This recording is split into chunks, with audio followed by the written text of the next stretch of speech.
Welcome back, everybody, to our homestead.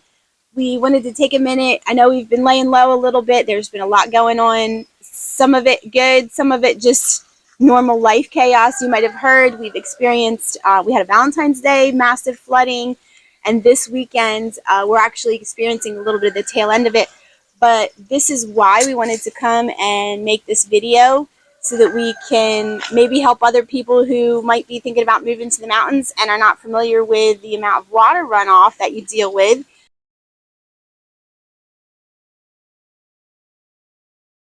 When you live in the mountains. So Nick is going to tell you our fateful tale and how we fixed it. So there's a little bit of background, and I'll try to make this brief, but it's a little hard to. The thing is that both of us have lived in New Jersey our entire life. It's flat.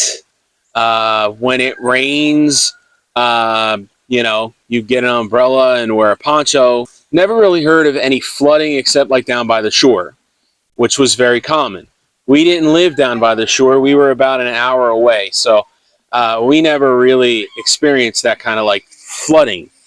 And so we moved down here, and there was the summer of 22 flood that we were not here for. So we didn't really experience it. We heard about it. We saw pictures. This flood, though, we did experience. We've always had this ditch behind me, as much as you could see it. It's always been there. And the issue was not necessarily in the way that I'm showing this because it's behind me, but you have this ditch, and then you have like a roadway that goes up to the top or the next level. And then you have another ditch that carries the stuff, the water out to the road. And it never really worked right because under that roadway there was a drain pipe. Never really worked correctly. And a lot of that was just, there was a lot of excavation done and it just didn't work right. But it was okay, right? So my initial thought was, well, I'm not going to spend the money to have that done because I'm just going to buy one of these, which is a trash pump. And I will say this is not the first one that I bought. This is a Predator one from Harbor Freight. It's a 2-inch trash pump. The initial one that I bought is on a scrap pile somewhere now because it died. It died in the storm before this flood. And I went to Harbor Freight because it's local and I could get one. We needed it. So that kept up just fine. And, of course it died. And I mean, these things are not cheap if you've ever bought one. The pipes, the hoses, I shouldn't say pipes. The hoses that are required are, a couple $100. These are several $100. So really, I mean, you're not saving much, honestly, because they're not going to last forever. Okay, so we had that episode, and I had kind of had it in the back of my mind to get this done, but the flood was the last straw. So the flood was a situation where this could not keep up, even along with this. So normally the sump pump here would be able to keep up with just a general runoff like it is now. It's not actively raining, so it would be able to keep up.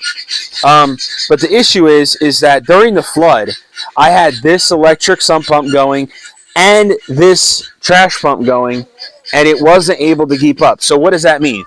It means that this ditch behind me was overflowing, and it was running, several places, one of which was under our carport, trying to flood the carport and our little side room, which luckily has concrete floor, but still, it was trying to flood that, and then it was also trying to go over the hillside. The issue with it going over the hillside was we had a massive fall off when we were not here, just on a random rainstorm, not the flood of 22, but a random rainstorm because it had actually basically gotten that so saturated that it just fell off. So we had lost some of our front yard to that.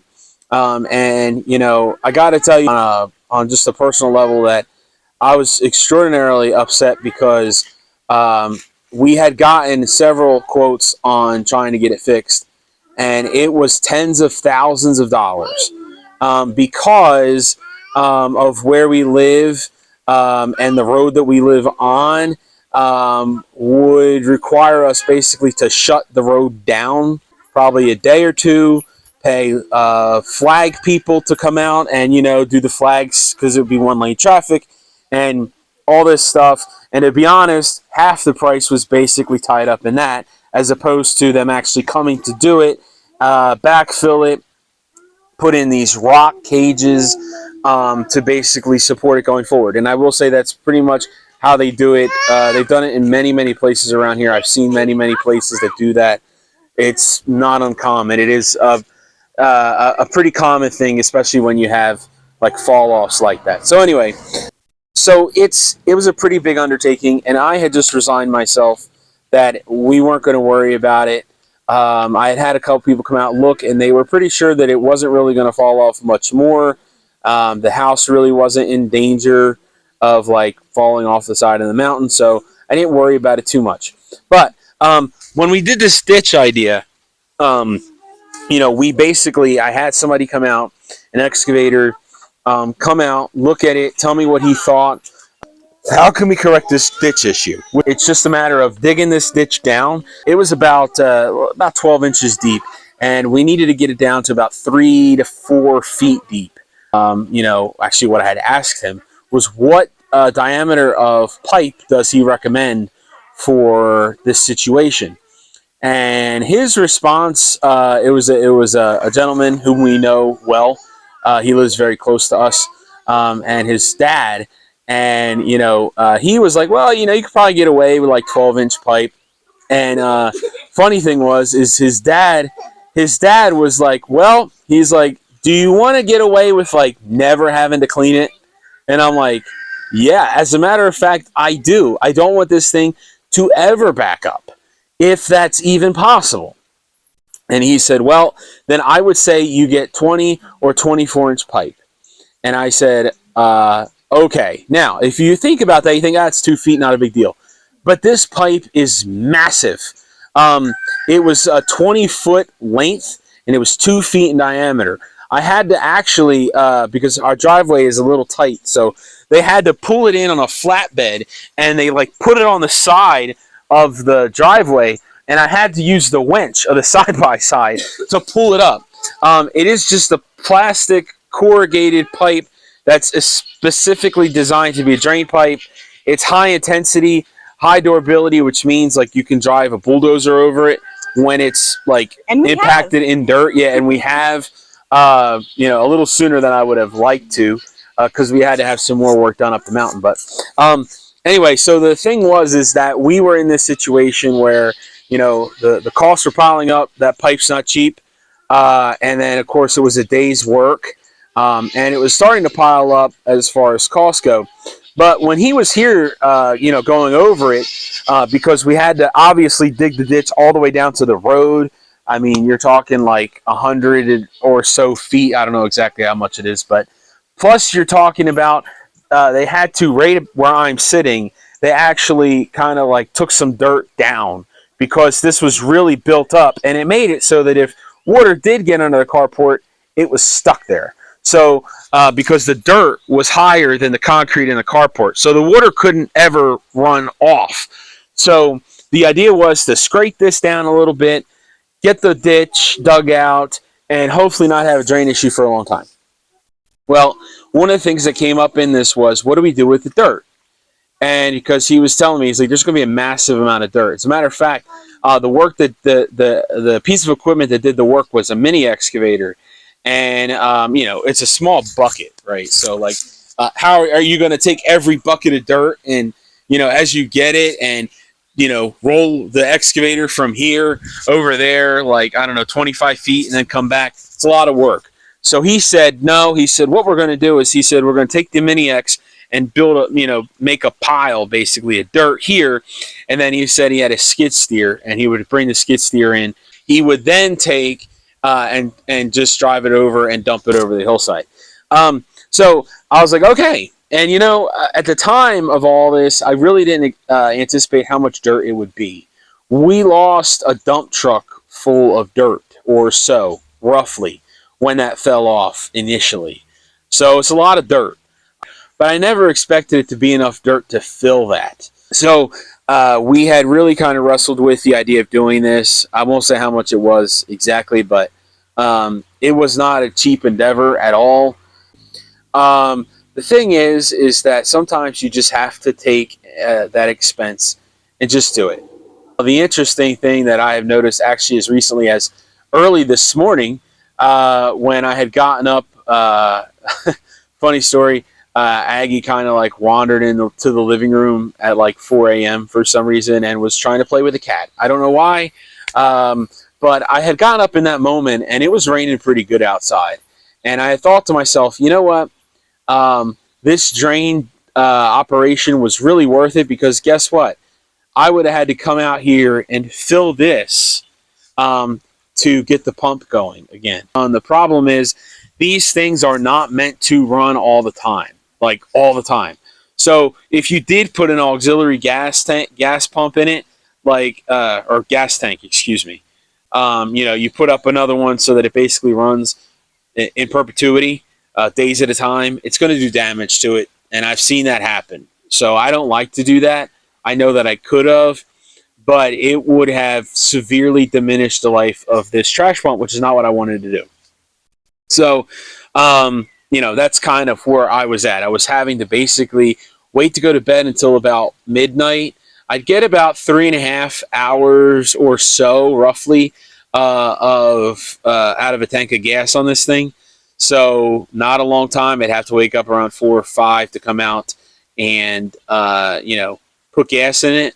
And then, hopefully I didn't have a big flood when I came out here, because I had, overslept or missed it or it drained quicker than I thought it was going to, or something happened. There's a lot of things that can happen with these pumps. So I was basically in a situation where it's just starting to happen on a regular basis, and the flood was just one of those things where it was impossible. It was impossible to keep up. And in that moment of being out here with Ginger, just seeing the water pour over and having no way to stop it, it was extraordinarily frustrating. It was very sad. It got me very upset because, this is our home, and so I needed something that was going to work, that was going to be hopefully a permanent fix. I have had to do just like some light shovel work, because anytime you do excavation, it's going to have some soft dirt on the side and it might fall in a little bit, which is fine. That's why the ditch is so big, because I figure, if some of it falls off and I don't get to it right away, it'll be fine. And I was correct. It actually fell off slightly in about 3 places a few days ago. And so yesterday I sacrificed my shoes that are now not the shoes I'm in, different pair, and sacrificed those shoes. Contingency plan on shoes too. Yeah, have a couple pair of those. So I had actually sacrificed them and got down in the ditch and did some shovel work yesterday. It wasn't very difficult. It took me maybe an hour. It wasn't a lot, but I did get it done. And we're probably gonna have to do that. I don't know. I would think we would not need to do that often once this dirt settles in. Maybe once a year if we get a really bad storm or something. But yeah. So the whole point of this video is to kind of explain what was happening, what we had done, and I should probably circle back and just say that front fall off is not 100% fixed. Yeah. They're going to go. It's okay. Sorry for the in and out. In order to make these videos, we have to try to keep the kids quiet because our camera does not, it can't separate the noise. And so we had to send one inside because he was being wild. So anyway, so the thing is that we had that front filled in, and it's not perfect, but it will be fine. I'm not worried about it anymore. We got a lot of the front yard back. Can't use it quite yet because, again, it's freshly excavated. It is very soft. The rain is helping with that. I did go get a 50-pound bag of fescue and probably 2 or 3 bales of straw, put the grass seed down, and put the straw on top. And to be honest, we're getting grass there already. And that was really just 2 or 3 weeks ago, I think I did that. So it's working, but it does take time. It does take a lot of work, and sometimes, as much as you may not want to do these major repairs, sometimes you have to. And so, am I telling you to go and fix everything wrong with your home? No, not necessarily. I mean, if you can do that financially and you have the connections as far as people being able to do it, sure. But this was something that we tried to navigate for a long time, and the flood just, final nail in the coffin, has to be done. So we did it. We try not to do a lot of these big repairs, and I know it's not necessarily like a home repair, although it's pretty close to the home. I don't know how you want to phrase that, but you don't want to necessarily get involved in these things. And there are some like frivolous ones, that people can do that are of no real benefit. Are you calling molding frivolous? Yes, molding is a frivolous endeavor. Just stupid. But this, if you don't put molding in your house, it's not going to cause a flood. This, on the other hand, could have. This is one of those things that just had to be done. I didn't like to spend the money on it, but it needed to be done, and I'm very glad it's done. Me too. Because I'm really glad that I'm not worried. Like, I literally would have to check the weather reports. If I knew rain was coming, I'd have to check the weather reports around 8 o'clock at night and say, okay, do I need to wake up and go plug this pump in, or go, fire this pump up, or do I need to wake up at midnight or 4 a.m. or, hey, it's 3/4 of an inch of rain. Should I chance it? A lot of headache. This eliminated all of that, and I get to just sit inside and watch the rain now. And so there you go. So I'll share this quick story to close the video out as to like one of the things that I look back on, and it was just wild. I had woken up to come out, and I say I woke up to came out, but I actually kind of just rolled over in bed and realized I had to come out to add gas to this pump. And I think it was around 3 or 4 in the morning. And it was, I don't think it was the flood. I think it was the storm before the flood. And so I get up, tired, right? And I get up and I come out, and I usually kept the pump over there, probably a little off camera, but over there so that it wouldn't, be here and get wet if it did flood over. So I kept it over there, and I came out the door, had this jacket on, right? And it's raining. So I had my hood up, and like this, you can see it kind of covers my eyes. It's just, a little bigger than what the hood needs to be, but anyhow, I was over there and I had my hood up, and I'm putting gas in and I'm going to start, and I swore, like, it's raining, right? It's windy. It's storming, right? It's dark. Now, I had a flashlight, but the flashlight, like, I had sat down to put gas in this thing. So here I am trying to do this, and like, I swore that I heard a kid scream, right? Which, if you're a parent, like, that's a big, like, what the heck is going on, right? And I thought, oh my gosh, like, one of the kids following me out. What's going on? So like, I like throw the gas can down, and I'm looking around. I grab my light real quick. I'm looking around, and I have a really, really, really good flashlight. Maybe I'll do a video on that sometime. I have a really good flashlight that I can see all the way up in the woods with the thing. And like, I'm looking around, there's nothing there, right? There's nothing anywhere. And so I fill it up, get it going again. I go inside, and I'm looking around. I think, well, maybe they went back inside, right? Well, the kids were all asleep, and am I saying like, oh, there was something out here? I'm not saying that, but I'm just saying, like, I was delirious at that time, getting up, doing what I had to do to make sure that my house wasn't flooded. But it is just one of those things, like, again, when you're in those types of situations, it's worth it to do this kind of thing. So if you have that project that you've been putting off for a long time, that is getting a little bit crazy, right? That you just need to have things done to the point you're going outside at 2 or 3 or 4 in the morning, putting gas in a storm pump.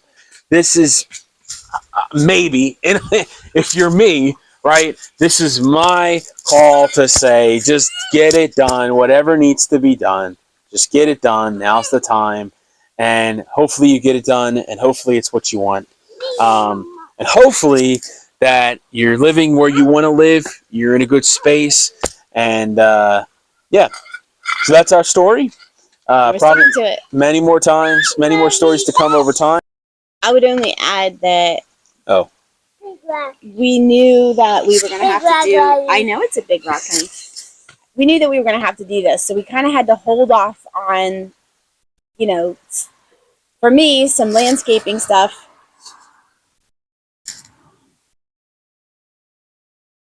But also for the kids, one of the things that we wanted to get in place was a swing set, especially for my oldest, who loves to swing. And the getting this work done gave us a nice wide open space here, right by the house, that was safe for the kids to play. And so it was literally like, what, 2 weeks after we got the work done. The money I had saved up for their swing set, we ordered the swing set, and Mama put it together, and Daddy lifted it up. I'll throw in a little bit of a clip of that here, because it was kind of funny, because it's 9.5 foot tall, and none of us are 9.5 foot tall. And then since then, the kids have had a blast, and it feels very much like the patience that we've had to exert, like not trying to get in too deep on too many projects at one time, is starting to really pay off. We are slowly but surely getting things in order and functioning well, and starting to really be able to enjoy this property, because it's so beautiful and it's so lush and fertile and just lovely. It is a beautiful and wonderful place to be able to raise our kids. So that's it. You guys want to come over and say goodbye? Okay. Well, I'll okay. Now that you said that, this was supposed to be a short video. Oh well. I can do editing. Well, now that you say that, you know, I saw.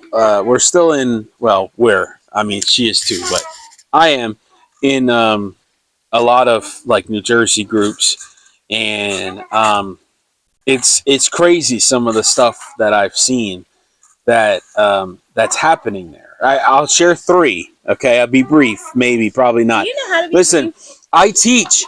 Okay, I teach college, and I can see when I'm looking out there, and the children's eyes are glazing over. I can't see your eyes, so as far as I know, you're having fun.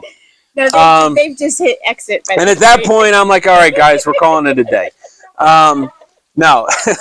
So 3 things that I'll share is like one of them, and I don't know much about this one because it just happened like yesterday afternoon or yesterday morning. I don't know much about it. But they like supposedly found a body very close to where. From our house, wasn't it? I don't know. I'll be honest. I don't know exactly where it was because I didn't recognize the road.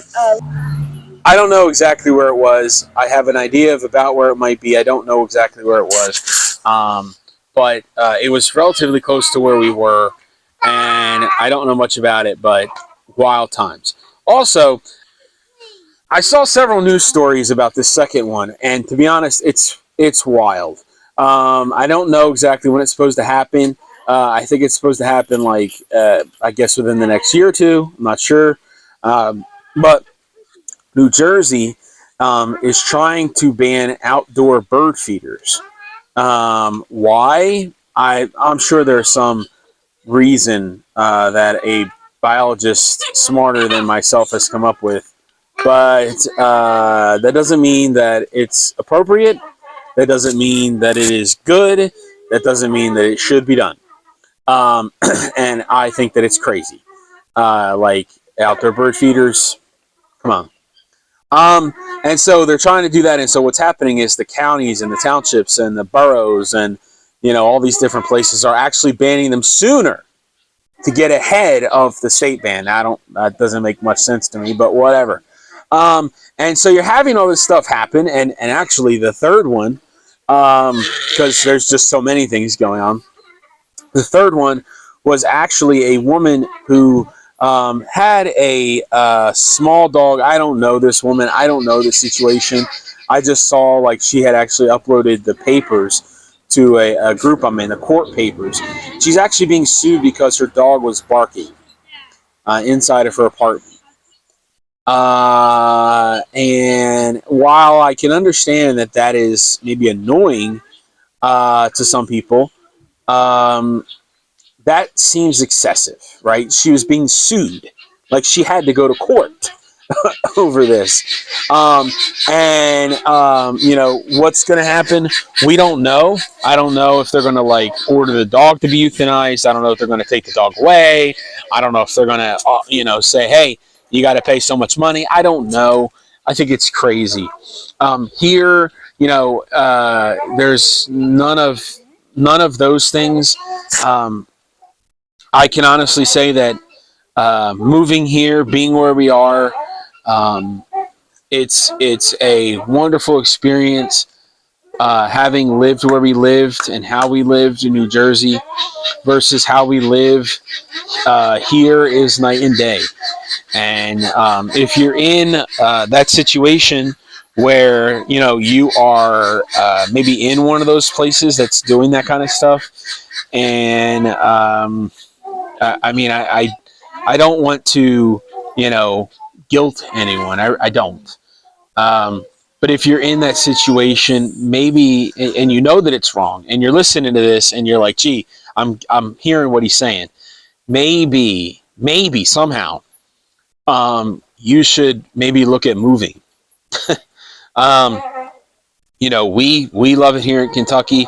I've had several family members that are still in New Jersey have like, you know, hey, if you come back to New Jersey, we got a place for you. I've had friends tell me that too. And, you know, my answer is, well, here's my plan right now. My plan is to die in Kentucky. That's my plan. My plan is to die here. I'm not moving. I like it. I love it here. It is a great place to be. I will say it takes a little longer to get some places, but that's okay. You get used to it.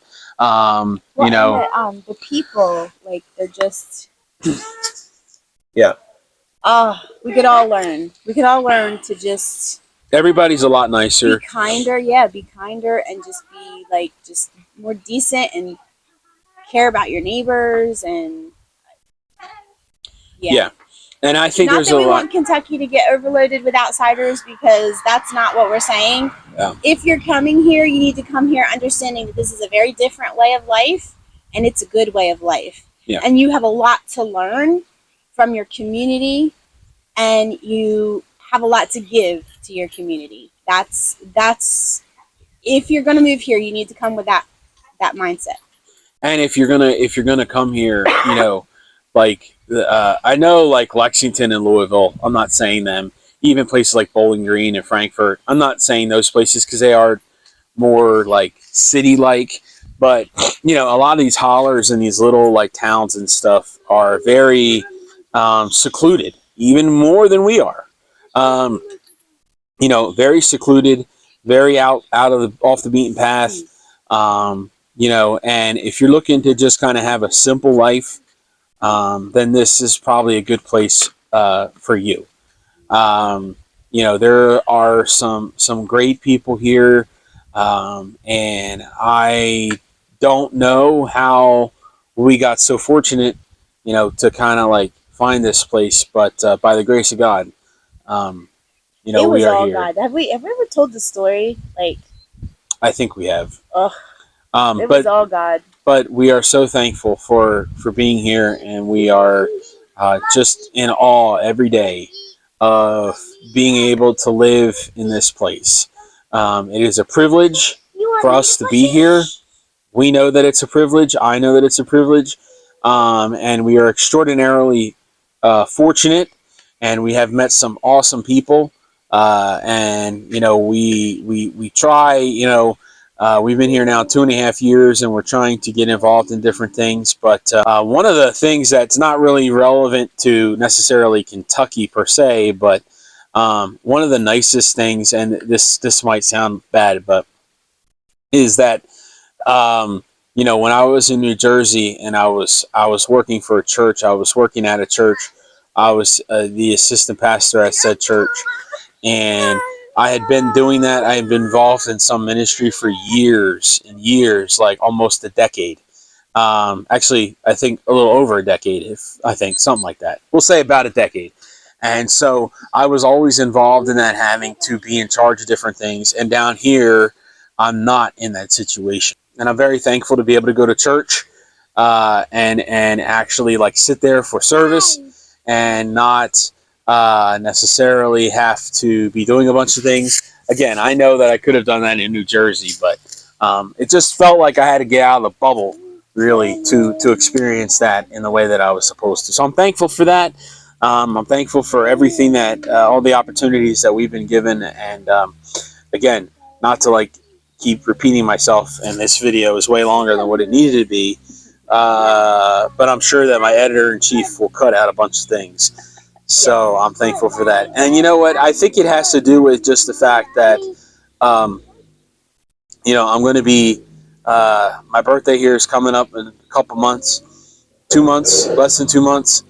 And, you know, and yeah, I don't know if I clap for that, but, you know, I am not 75. Says someone who's had a few more birthdays than you. I'm not 75, but my soul is 785. And I'm just ready to just, you know, experience this thing called life a little bit, and you know, smell the roses a little bit. And, you know, that's exactly what I'm trying to do in the best way that I can. And I'm very thankful for every day. I'm very thankful for my kids, my wonderful wife. And, you know, I'm very happy with where we are. And, yeah, hopefully that continues. But anyway, different video, another time. But thank you all for watching. And that's enough rambling for today. We'll see you all in the next one. Oh, thank you. No. Come see us again, yours. Okay. All right.